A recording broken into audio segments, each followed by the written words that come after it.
मैं सोफे पर बैठी खामोशी से टीवी की बजाय अपनी नौकरानी किरण को देख रही थी। पतली कमर, लंबे बाल, इसके तो अंदाज ही अलग है। ऐसा लगता था काम वाली नहीं बल्कि घर की मालकिन हो। तैयार भी ऐसे ही हुआ करती थी। मैंने आज तक ऐसी नौकरानी नहीं देखी थी। पता नहीं किस घड़ी में मैंने इसको नौकरानी रख लिया था। इसे रखने के बाद मुझे सुकून नहीं बल्कि बेचैनी हो गई थी। मगर मेरी मजबूरी थी कि मैं इसे निकाल भी नहीं सकती थी। जब से हम इस नए मोहल्ले में शिफ्ट हुए थे, मुझे कोई काम वाली मिल ही नहीं रही थी। मैं उम्मीद से थी, इसलिए मुझे किसी न किसी को अपनी मदद के लिए रखना ही था।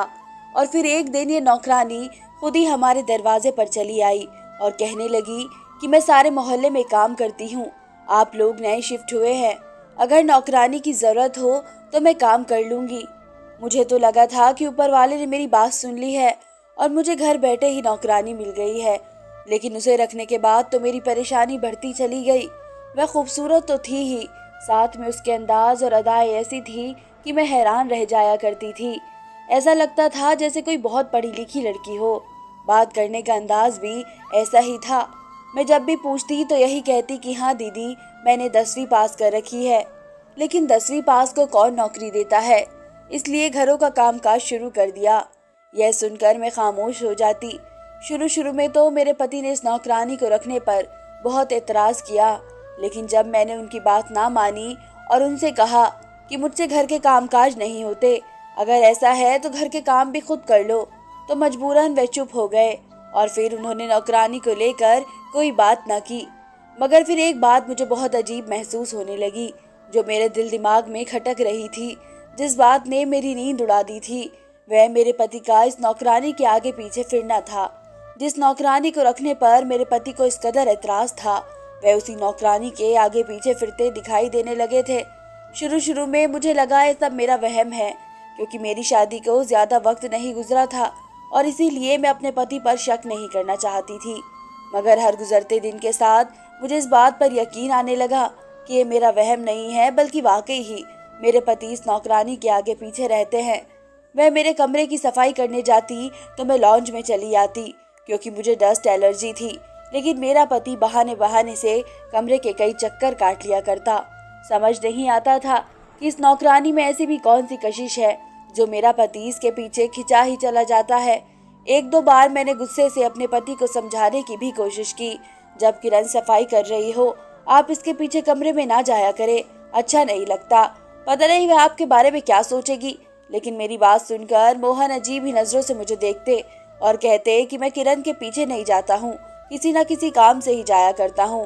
पता नहीं तुमने कैसी नौकरानी रखी है, वह तो एक कमरे की सफाई में घंटा लगा देती है। अब क्या मैं इसके इंतजार में अपने काम छोड़ दूं? पता नहीं ऐसे कौन से काम थे जो मेरे पति को इसी वक्त याद आते थे जब किरण हमारे कमरे की सफाई किया करती थी।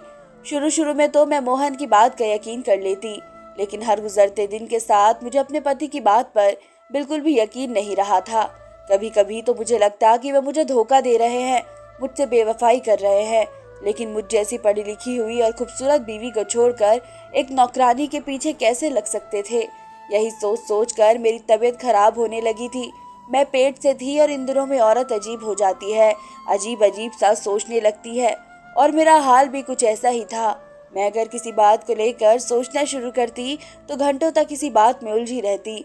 तो कभी मुझे लगता कि शायद मैं ही गलत सोच रही हूँ। मोहन ने तो मुझसे अपनी मोहब्बत से शादी की थी, वह भले मुझे धोखा क्यों देंगे? मेरे खातिर तो उन्होंने अपना घर बार तक छोड़ दिया था। एक दिन मैं उन्हीं सोचों में गुम थी कि मेरी पुरानी सहेली मीना का फोन आ गया। ना चाहते हुए भी मैं इससे ये बात कह बैठी कि पता नहीं क्यों मुझे ऐसा लगता है कि मेरा पति हमारे घर की नौकरानी में दिलचस्पी लेने लगा है। मेरी बात सुनकर मीना कुछ चौंक गई और कहने लगी कि फिर तो तुम्हें नजर रखनी चाहिए। ये नौकरानियां जो होती है बड़ी खराब होती है, घर के मालिकों को फंसा लेती है और मालकिन की जगह ले लेती है। तुम्हारा पति भले ही तुम्हें ना छोड़े, लेकिन मैं तुम्हारे पीठ पीछे ऐसी जवान नौकरानी से चक्कर चलाने से बाज नहीं आएगा। वैसे भी इसने तुमसे भी तो ऐसे ही मोहब्बत की शादी की है ना। मीना की बात ने मेरे होश उड़ा कर रख दिए थे। वह मुझे बहुत समझा रही थी, लेकिन मैं तो पता नहीं कहाँ गुम हो गई थी। मेरी और मोहन की शादी को 6 महीने ही हुए थे और मैं ससुराल से अलग हो गई थी। दरअसल मैं और मोहन एक ही कॉल सेंटर में नौकरी करते थे और वही हम दोनों मोहब्बत के बंधन में बंध गए थे। कॉल सेंटर की नौकरी में कभी दिन की ड्यूटी होती तो कभी रात की। हम दोनों एक दूसरे के साथ बहुत ज्यादा वक्त गुजारते थे और यही बात मेरे ससुराल वालों को हजम नहीं हो रही थी कि मैं लड़की होकर कैसे नाइट ड्यूटी करती हूँ। उन्हें यकीन था कि मैं खानदानी नहीं हूँ, क्योंकि उनकी नज़र में खानदानी लड़कियां ऐसी नौकरियां नहीं करती। मोहन के घर वाले वैसे भी एक नौकरी वाली औरत को अपने घर की बहू नहीं बनाना चाहते थे, इसलिए वे इस रिश्ते के सख्त खिलाफ थे। लेकिन मोहन के आगे वे मजबूर हो गए और उन्होंने मुझे अपने घर की बहू तो बना लिया, लेकिन अपना न सके। मेरी हर छोटी बड़ी बात मेरी सास की नज़रों में खटकती। मुझे घर के कामकाज भी नहीं आते थे। नौकरी की वजह से मैंने कभी घर को वक्त ही नहीं दिया था। इसी बात को लेकर वह मुझे कुछ कह देती तो मैं उनसे झगड़ा करने खड़ी हो जाती। 3-4 महीने ही हमने एक साथ गुजारे और उसके बाद घर मैदान जंग बन गया था। मुझसे खामोश न रहा जाता था और मोहन की माँ मेरी कमियों को नज़रअंदाज नहीं करती थी। मोहन का हाल तो फुटबॉल जैसा हो गया था। वह माँ और बीवी के बीच पिसकर रह गया था, तो उन्होंने फैसला किया कि हम अलग ही हो जाते हैं। यह सुनकर उनकी माँ ने खूब हंगामा खड़ा किया और कहने लगी, मैंने तो पहले ही कहा था ये नौकरी पेशे वाली औरत है, तुम्हें हमसे अलग कर देगी। ऐसी औरतें बड़ी ही चालाक होती हैं। लेकिन मोहन ने सिर्फ इस वजह से अलग घर में रहने का सोचा क्योंकि मैं पेट से थी और वे नहीं चाहते थे कि उन दिनों में परेशान रहूं। मोहन की माँ ने भी साफ कह दिया कि ठीक है, जब तुम लोग अलग हो रहे हो तो फिर अपनी परेशानियों और मसलों में हमें उलझाने की जरूरत नहीं है। तुम्हारी बीवी उम्मीद से है, इसे अस्पताल भी खुद ही ले जाना और उसका ध्यान भी खुद ही रखना। मैं बहू के खातिर नहीं आऊंगी। मुझे भी उनसे कोई सेवा नहीं चाहिए थी। मैंने भी सामान उठाया और मोहन के साथ अलग घर में नई जिंदगी शुरू की। मेरे लिए तो अलग घर और मोहन के साथ ये जिंदगी किसी फैंटेसी के जैसी लग रही थी। लेकिन 4 दिन में ही मेरे होश ठिकाने आ गए। अब तक तो मैं नौकरी करती ही रही थी, इसलिए मुझे घर का कुछ पता नहीं था। जब नौकरी छोड़ी तो शादी हो गई, लेकिन अब जब अलग घर में आई तो पता चला कि घर संभालना किस चिड़िया का नाम है। मुझे तो दिन में तारे दिखाई देने लगे थे। खाना पकाना, सफाई करना, कपड़े धोना, न जाने कितने काम थे। मैं एक काम करने खड़ी होती और इसी में ही शाम हो जाती। ना ढंग से खाना पक पाता था, ना ही मोहन के कपड़े इस्त्री होते थे। 2-4 हफ्ता ये मामला चला और इसके बाद मोहन की बस हो गई। वे कहने लगा, रीना, कब तक हम ऐसे ही जिंदगी गुजारेंगे? कुछ तो अपने आप को ठीक करो। मैं जानता हूँ तुम पेट से हो, लेकिन इसका ये मतलब तो नहीं है कि सारा घर इधर बदर हो जाए। ना ही मुझे वक्त पर खाना मिलता है, ना ही इस्त्री हुए कपड़े। बताओ मैं नौकरी पर किस तरह जाऊँ? मैं सुबह का गया शाम को थका हारा लौटता हूँ तो घर की हालत देखकर मेरी जान जलने लगती है। मोहन धीरे धीरे मुझसे परेशान हो रहे थे। मोहब्बत अपनी जगह, लेकिन एक मर्द को औरत वही अच्छी लगती है जिसे घर चलाना और उसके तौर तरीके आते हो, और मैं फिलहाल उन तौर तरीकों से अनजान थी। अब मोहन को भी समझ आने लगा था कि क्यों उनकी माँ मुझसे नाराज थी। मोहन अक्सर बातों बातों में कहते कि रीना, ये घर गृहस्थी संभालना तुम्हारे बस की बात नहीं है, हम वापस चलते हैं। ना ही तुम अपना ख्याल रख सकती हो और ना ही घर का। मैं किसी सूरत इस जॉइंट फैमिली में वापस नहीं लौटना चाहती थी, इसलिए मैंने जल्द से जल्द मसले का हल ढूंढा और इस नौकरानी को रख लिया जो मेरे घर के दरवाजे पर खुद ही काम मांगने आई थी। मैंने घर के तकरीबन सारे ही काम किरण को दे डाले थे। वह सुबह आती, खाना पकाती, साथ ही सफाई भी निपटा देती। हफ्ते में एक बार मेरे सारे कपड़े भी धो देती थी और इस तरह अच्छे खासे काम निपट जाया करते थे। लेकिन पता नहीं क्यों मोहन को इससे कुछ मसला था। वह मुझे साफ साफ कहने लगा कि घर के काम के लिए तुमने एक अनजान लड़की को रख लिया है, पता नहीं कौन है, कैसी है, बेहतर था कि तुम खुद ही घर गृहस्थी सीखती। मोहन की इस बात पर मैं चिढ़ गई और मोहन से कहा कि इसलिए मुझसे शादी की थी ताकि नौकरानी बनाकर रख दो। अब तो तुम्हें सारे काम हुए मिल रहे हैं तो फिर क्या तकलीफ है? यकीनन तुम्हारी माँ ने ही तुम्हें कोई पट्टी पढ़ाई है जो तुम मेरे सुकून के पीछे ही पड़ गए हो। मेरी बात पर वे खामोश हो गए, लेकिन कुछ ही दिनों में काया ऐसी पलटी कि वे किरण के आगे पीछे भवे की तरह मंडराने लगे और मेरे लिए जिंदगी एक तंग दायरे में कैद हो गई।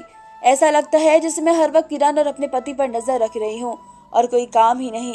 किरण की मौजूदगी ने तो मुझे किसी पल करार भी नहीं आता था। अगर उसे निकाल देती तो मुझसे घर के कामकाज न होते। और फिर मैंने मीना की बात पर गौर किया और एक दिन करण से कह दिया कि मेरे पति की नाइट ड्यूटी के दिन शुरू हो गए हैं।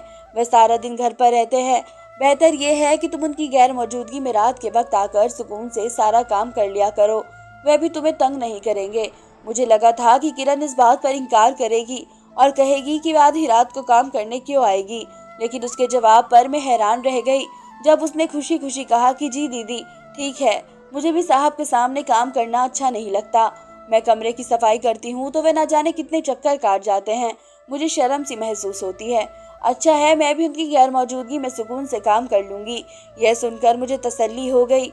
और अगले दिन किरण सुबह काम पर न आई तो पति ने फौरन ही मुझसे पूछा कि क्या बात है, आज तुम्हारी नौकरानी नहीं आई, तुम बड़ी सुकून से बैठी हुई हो। मैंने मुस्कुरा कर उनकी तरफ देखा और कहा कि मैंने नौकरानी हटा दी है, मैं सारा दिन आपकी सेवा करूंगी और आज जब आप नौकरी पर जाएंगे तो घर के काम भी निपटा दूंगी। वैसे भी आपको मेरा नौकरानी रखना बर्दाश्त नहीं हो रहा था और अब मैं भी घर के कामकाज करने के काबिल हो चुकी हूँ। शुरू के 3 महीने गुजर गए तो अब मेरी तबीयत थोड़ी सही रहने लगी थी। मेरे लिए घर संभालना अब ज़्यादा मुश्किल नहीं है। मैंने असल बात हजम कर ली और खुद मोहन के सामने अच्छी बीवी होने का नाटक रचाया। मैं नहीं चाहती थी कि मोहन को ये बात पता चले कि मैंने किरण को रात में काम के लिए बुलाया है। मुझे यकीन था कि वे इस बात पर एतराज़ करते या फिर उन्हें लगता कि मैं उन पर शक करने लगी हूँ। मैं हर हाल में अपने रिश्ते को बचाना चाहती थी और घर के सुकून को खराब नहीं करना चाहती थी, इसलिए मैंने मोहन से पूरी बात छुपा ली। अब मोहन रात को 8 बजे अपनी नौकरी के लिए निकलते और इसके बाद किरण हमारे घर चली आती। वह मुझसे बातें भी करती जाती और जल्दी जल्दी काम भी करती। इसके हाथों में बड़ी फुर्ती थी। मैं इसे काम करते देखती तो सोचती कि पता नहीं मैं कब इस तरह घर के काम करने के काबिल होंगी। वह मुझसे मेरे ससुराल के बारे में भी सवाल जवाब करती। मैंने भी उसे अपनी दुखी दिल की दास्तां सुनाई। उसे बताया था कि किस तरह मेरी सास ने मेरा जीना मुश्किल कर रखा था और मैं तंग आकर उनसे अलग हो गई हूँ। वह काम करते करते मेरी बातें भी सुनती और मुझसे हमदर्दी का इजहार भी करती। फिर वह खुद ही बताने लगती कि फलाह के घर में फलाह की सास भी बहू पर इसी तरह जुल्म करती है। मुझे तो ये सास नाम की बला पसंद ही नहीं है। किरण की बात पर मैं हंस दी और कहा कि क्या करे, ये रिश्ते भी जिंदगी के हिस्से ही हैं, अब हम इसे मिटा तो नहीं सकते। वो सर हिला कर रह जाती। अब मुझे इससे कोई शिकायत नहीं रही थी, बल्कि हम दोनों के बीच काफ़ी दोस्ती हो चुकी थी। मोहन की नाइट ड्यूटी को हफ्ता हो गया था और इस एक हफ्ते में मोहन मुझसे बहुत खुश थे। उन्हें यही लगता था कि उनकी गैर मौजूदगी में मैं सारे घर के काम खुद ही करती हूँ। मैं भी उनके सामने सीना चौड़ा करके कहती कि हाँ देखो मैंने कैसे घर के काम किए हैं। मोहन की 1 महीना नाइट ड्यूटी होती थी और 1 महीना दिन की ड्यूटी होती थी। रात को 8 बजे जाते तो सुबह के 9 बजे वापस लौट कर आते थे। मैं किरण को इतनी रात में वापस अपने घर नहीं जाने देती थी, बल्कि इसे सुबह सवेरे तक रोक लेती थी। रात भर मुझसे बातें भी करती और मेरी सेवा भी। मेरे पैरों में बहुत दर्द रहने लगा था। वह मेरे पाँव दबाती, मुझे बादाम वाला दूध पिलाती, बच्चे की सेहत को लेकर तरह तरह के नुस्खे बताती। मैं तो हैरान ही रह जाती कि इतनी जवान लड़की को ये बातें कैसे मालूम है। लेकिन वह कहती कि दीदी मैं इतने वक्त से लोगों के घरों में काम कर रही हूँ, मुझे अच्छी तरह मालूम है कि प्रेग्नेंट औरतें और बच्चे की सेहत के लिए क्या करना चाहिए। मुझे बड़ी खुशी हुई कि वह इतनी जिम्मेदार है और मेरा ख्याल भी बहुत करती है। जब से किरण मेरे साथ रात को रहने लगी थी, मुझे रात को नींद भी आने लगी थी। पहले तो मैं सारा वक्त मोहन के इंतज़ार में ही जागते जागते गुजार देती थी। ऐसे ही एक रात वो घर के कामकाज कर रही थी, साथ ही उसने मुझे बादाम वाला दूध भी पीने के लिए बना दिया। मैं वह पीकर बिस्तर पर लेटी तो मुझे फौरन ही नींद लग गई। आधी रात को मुझे नींद में ऐसा लगा जैसे मेरी सांस बंद हो रही हो। जब से मैं प्रेग्नेंट हुई थी मुझे सांस लेने में काफ़ी मुश्किल होती थी, क्योंकि गर्मी के दिन थे और इन दिनों में गर्मी का वक्त बहुत मुश्किल से गुजरता है। मुझे भी सांस लेने में बहुत दिक्कत हो रही थी और अब भी नींद में ऐसा ही लग रहा था जैसे मेरा सांस रुक रहा हो, बल्कि मेरे मुंह पर तकिया रखा हुआ था। जैसे ही मुझे एहसास हुआ कि कोई मेरे ऊपर दबाव डाल रहा है, मैंने मचलना शुरू कर दिया। मैं बुरी तरह हाथ पांव चला रही थी, लेकिन मेरे लिए खुद को बचा पाना बहुत मुश्किल था। मेरा दिमाग बंद होने लगा था और फिर अचानक ही मुझे ये सोचकर हिम्मत हुई कि मैं अकेली नहीं हूँ, बल्कि मेरे पेट में मेरे पति का बच्चा भी है और अगर मैंने इस वक्त अपने हाथ पांव ना चलाए तो हम दोनों ही जिंदगी खो देंगे। मैंने बहुत मुश्किल से अपने ऊपर मौजूद को धक्का दिया और किरण को आवाज़ देने लगी। कमरे में अंधेरा था, मुझे कुछ समझ नहीं आ रहा था कि कौन मेरे कमरे में आया है और किसने मेरे साथ एक घटिया हरकत की है। घर के अंदर बहुत सारे कदमों की छाप उभर रही थी। ऐसा लग रहा था कि एक से ज्यादा लोग मौजूद हैं। मैं घबरा गई थी। मैंने अंधेरे का सहारा लिया और तेजी से बिस्तर से उठ गई और बाथरूम में जाकर खुद को बंद कर लिया। जो शख्स कमरे में मौजूद था शायद उसे मेरे कमरे के बारे में ज्यादा अंदाजा नहीं था, इसलिए वह अंधेरे में ना ही मुझे देख पाया था और ना ही मैंने खामोशी से खुद को बाथरूम में बंद किया। एक बात मेरे हक में बहुत अच्छी हुई थी कि बाथरूम आने तक मैंने तकिए के नीचे रखा अपना मोबाइल मुट्ठी में दबा लिया था। अब मेरे पास यही जरिया था जिससे मैं खुद को बचा सकती थी। मैंने जल्दी से अपने पति को फोन मिलाया और उन्हें बताया कि घर में चोर घुस आए हैं, क्योंकि मुझे यही लगा था कि कोई रात के अंधेरे में मेरे घर में चोरी की नीयत से आया है। यह सुनकर मोहन परेशान हो गए और उन्होंने गुस्से से मुझे कहा कि मैं बाथरूम का दरवाजा ना खोलूं, और उन्होंने पुलिस को भी फोन कर दिया था। मुझे अपने पति का इंतजार था। घर की सारी लाइट खुल चुकी थी। घर में जो लोग मौजूद थे वे मुझे तलाश कर रहे थे और उन्हें पता चल गया था मैं बाथरूम में हूँ, इसलिए वे लोग दरवाजा तोड़ने की कोशिश करने लगे। हर गुजरते वक्त के साथ मेरी सांस बंद होने लगी थी। कुछ देर और मुझे इसी तरह बाथरूम में गुजरी तो मैं चकरा कर गिर पड़ी और बेहोश हो गई। उसके बाद मुझे कुछ होश नहीं था और जब होश आया तो मेरे सामने मोहन खड़े थे। मैं अस्पताल के बिस्तर पर मौजूद थी। मुझे होश में आता देखकर वे फौरन मेरे करीब आए, मेरे माथे पर हाथ रखा और पूछने लगे कि मैं ठीक हूँ ना। मैंने बड़ी मुश्किल से उन्हें बताया कि मैं ठीक हूँ, लेकिन ये सब क्या था? घर में चोर कैसे घुसे थे? मोहन ने एक दुख भरी नजर मुझ पर डाली और कहने लगे, सब तुम्हारे झूठ की वजह से हुआ है। क्यों तुमने मुझे ये बात नहीं बताई कि तुमने किरण को मेरी गैर मौजूदगी में रात को घर बुलाया है? मुझे तो पहले ही दिन वह लड़की बहुत चालाक और धोखेबाज लगी थी। मैंने तुम्हें समझाने की कोशिश की, लेकिन तुमने मेरी बात न मानी। मैं चोरी चुपके से उस पर नजर रखने लगा।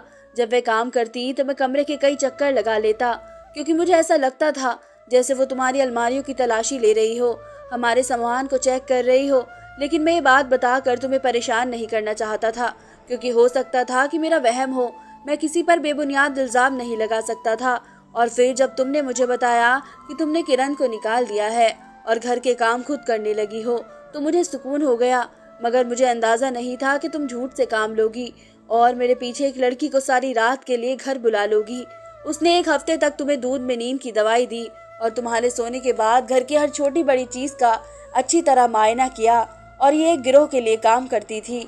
और फिर जब इसे हर बात का अच्छी तरह अंदाजा हो गया तो इसने जान लिया कि तुम्हारे आगे पीछे कोई नहीं है, तुम्हारे ससुराल से भी कोई वास्ता नहीं है। तो इसने मौका देखकर कल रात अपने पूरे गैंग को हमारे घर बुलाया। तुम तो नींद की दवा लेकर बेहोश हुई थी। इसकी गैंग के लोगों ने आकर न सिर्फ घर का सारा सामान लूटा, बल्कि जब उन्हें लगा कि तुम होश में आ रही हो तो उन्होंने तुम्हारे मुंह पर तकिया रखकर तुम्हें मारने की भी कोशिश की। अगर तुम कल रात हिम्मत से काम न लेती तो शायद अपनी जिंदगी न बचा पाती, क्योंकि वह गिरोह आज से पहले भी बहुत से घरों में डकैतियां कर चुका है और जो लोग उन्हें देखते हैं वो उन लोगों के कत्ल भी कर चुके हैं। ऊपर वाले ने तुम्हें नई जिंदगी दी है, बल्कि हमारा सारा सामान लूट चुका है, क्योंकि मेरे आने तक तकरीबन सारा ही गिरोह फरार हो चुका था। बल्कि किरण पकड़ी गई और इसी के बयान से सारा सच पता चला है। मोहन की बात सुनकर मेरे होश उड़ गए थे। मैंने जाने अनजाने अपने और अपने बच्चे की जिंदगी को मुश्किल में डाला था।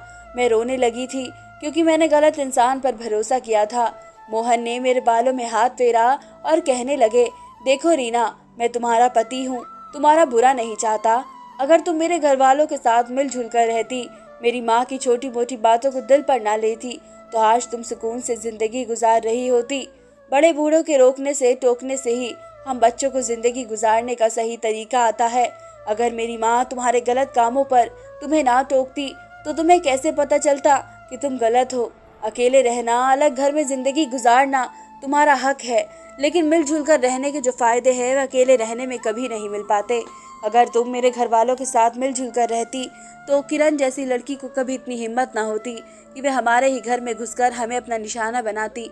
मैं जानता हूँ कि नौकरी की वजह से तुम्हें घर गृहस्थी नहीं आती, लेकिन एक लड़की की जिंदगी घर गृहस्थी से बनती है, चाहे वह नौकरी ही क्यों ना हो। लेकिन घर गृहस्थी तो हर औरत की बुनियाद होती है। अगर आज तुम ये सब नहीं सीखोगी तो कल को अपनी बेटी को कैसे सिखाओगी। मोहन की बातों पर मेरी आंखों से आंसू बह रहे थे, क्योंकि वह सच ही कह रहा था। अगर मेरी सास ने कभी मुझे टोकने की कोशिश की थी तो मैंने भी आगे से अजीब अंदाज में उनसे जुबान चलाई थी और रिश्तों को बिगाड़ लिया था। अचानक ही मेरी नज़र अपनी सास पर पड़ी तो पीछे ही खड़ी थी। वह मेरे लिए बहुत ज़्यादा फिक्रमंद थी। जब मोहन पीछे से हटे तो वह आकर मेरे गले से लग गई और कहने लगी, तुम भी मेरी बेटी की तरह हो। मैंने आज तक तुम्हें जब भी डांटा अपनी औलाद समझकर ही डांटा। ये ज़रूर है कि मुझे तुम्हारी नौकरी से एतराज़ था, क्योंकि मुझे यही लगता था कि नौकरी करने वाली लड़कियां बहुत चालाक होती हैं।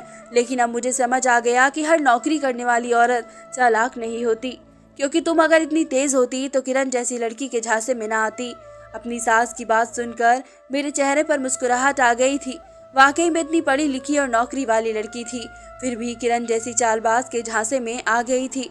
डॉक्टर ने मुझे अस्पताल से डिस्चार्ज किया तो मैंने अपनी सास से कहा कि मैं आपके साथ आपके घर जाना चाहती हूँ। अब मुझे अकेले में रहने से भी डर लगता है। मेरी सास ने मोहब्बत से मेरी तरफ देखा और कहने लगी कि मैंने जो कुछ भी कहा था वह गुस्से में कहा था। मेरे घर के दरवाजे तुम्हारे लिए हमेशा खुले हैं। अस्पताल से वापसी पर मैं अपनी सास के साथ अपनी ससुराल लौट आई थी। मोहन भी अपने माँ बाप के पास आकर बहुत खुश था। मैंने उनकी जड़ें काटने की कोशिश की थी, जिससे वह मुरझा गए थे। अब एक बार फिर वे अपने आसरे से जुड़े तो उनके चेहरे पर रौनक आ गई। मैंने जो सबक हासिल किया था उसके लिए मुझे ठोकर खानी पड़ी थी, लेकिन मैं चाहती हूँ कि बाकी लड़कियां बिना ठोकर खाए ये सबक सीख ले। मिलजुल कर रहने में बहुत से फायदे होते हैं। अलग घर हर औरत का बुनियादी हक है, लेकिन घर में बड़े बूढ़ों का होना अच्छा सबब है। क्या आप लोग मेरी बात से सहमत हैं? धन्यवाद दोस्तों। उम्मीद करती हूँ आप सबको मेरी ये कहानी पसंद आएगी।